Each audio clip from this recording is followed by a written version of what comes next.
Kemudian waktu podcast NP, Gary, saya kasih uang transport. Saya nggak usah sebut ya, nggak enak.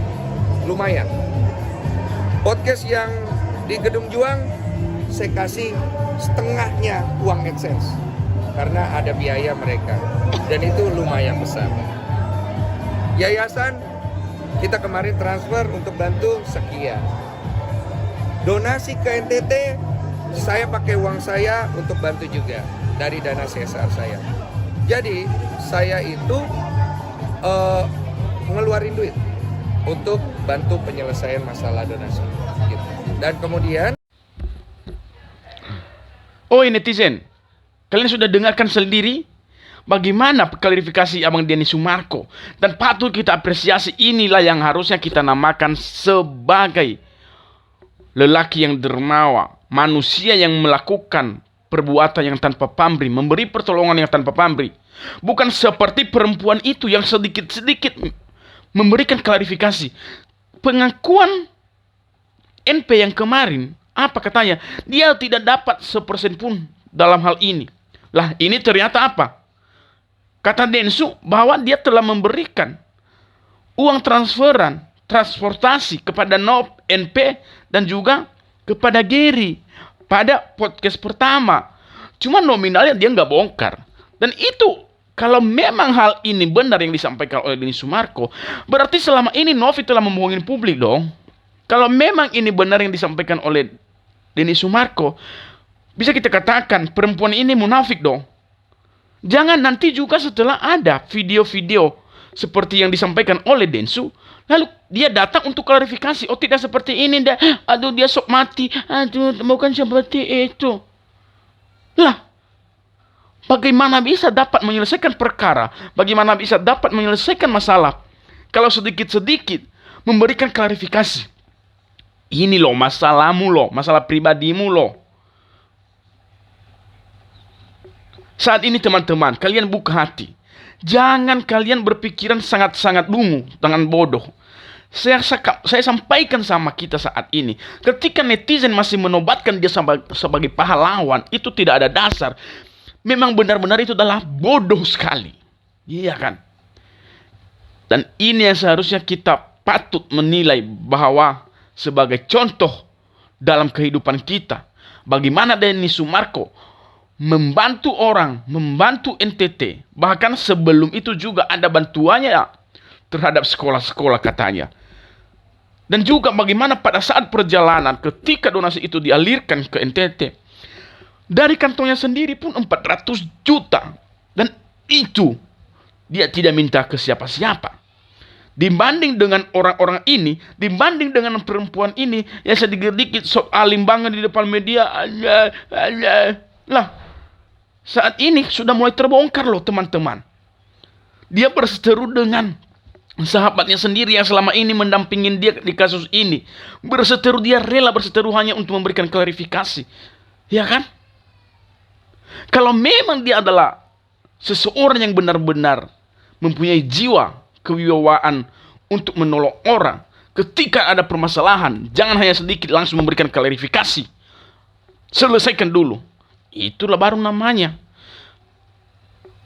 Dan teman-temanku, saya yakin, keyakinan saya ini, bahwa sesuatu hari nanti pasti juga muncul orang-orang yang baru yang akan menyampaikan kebenaran terhadap diri perempuan ini, bahwa sesungguhnya perempuan ini seperti ini. Kita yakin, tapi kita nggak tahu siapa. Tapi mukjizat Tuhan pasti akan membongkar aib orang itu. Karena selama ini bagaimana? Ini masalah moralitas bangsa loh. Ketika menonton video-video dia, ketika menonton video itu yang dinilai sangat bagus, yang dinilai sangat elok, dilihat luar biasa, tapi ternyata ada tujuan pamrihnya di balik itu supaya dapat apa? Ya mungkin kalau dia mengatakan tidak dapat keuntungan, tapi nyatanya disampaikan oleh Densu saat ini dia memberikan transportasi pada podcast pertama. Terus kemudian pada podcast kedua dia juga memberikan kepada NP ya setengah dari hasil hasil itu. Saya kurang tahu hasil apa. Kemudian dibantu juga yayasan, ya kan? Ada bantuan dari Denny Sumarko kepada yayasan. Yang berarti selama ini yang membiayai perjalanan proses kasus ini adalah Denny Sumarko dong. Ya, tapi kalau Bang Denny Sumarko juga bohong, ya saya rasa Bang Denny Sumarko jangan juga memberikan suatu statement yang menimbulkan kontroversial. Tapi saya yakin Denny Sumarko ini sangat profesional menjalankan tugasnya. Dia memberikan keterangan yang sebenarnya. Ya, dia memberikan keterangan yang sebenarnya.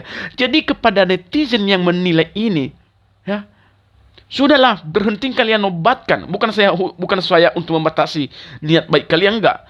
Tapi jangan kita sampai dibodohin dengan keterangan-keterangannya. Kita jangan sampai dibodohin dengan klarifikasi media sosial ini. Ini bahaya banget loh. Dan saya hanya menyampaikan bahwa ketika masih terus melakukan sesuatu harapan yang diinginkannya dalam hal negatif, seseorang itu nanti pasti akan jatuh sendiri.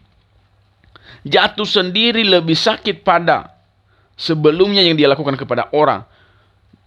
Dan ingat, hukum alam pasti berlaku. Nanti itu hukum Tuhan itu, ya mungkin itu rahasia Tuhan, tapi hukum alam itu pasti berlaku. Ini menurut filsafat timur.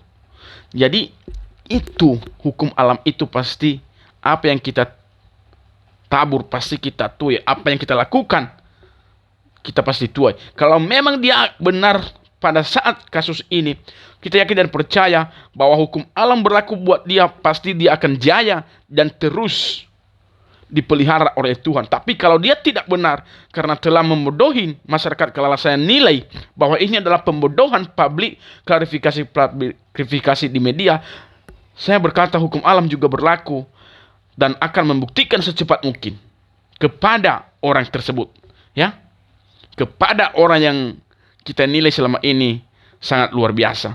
Tapi Tuhan yang tahu siapa tujuan saya, kepada siapa aku tunjukkan perkataan ini. Jadi kita nggak bisa membahas segi hukum saat ini. Ini adalah moralitas semua, nggak ada lagi kaitannya di hukum. Moralitas semua perbuatan.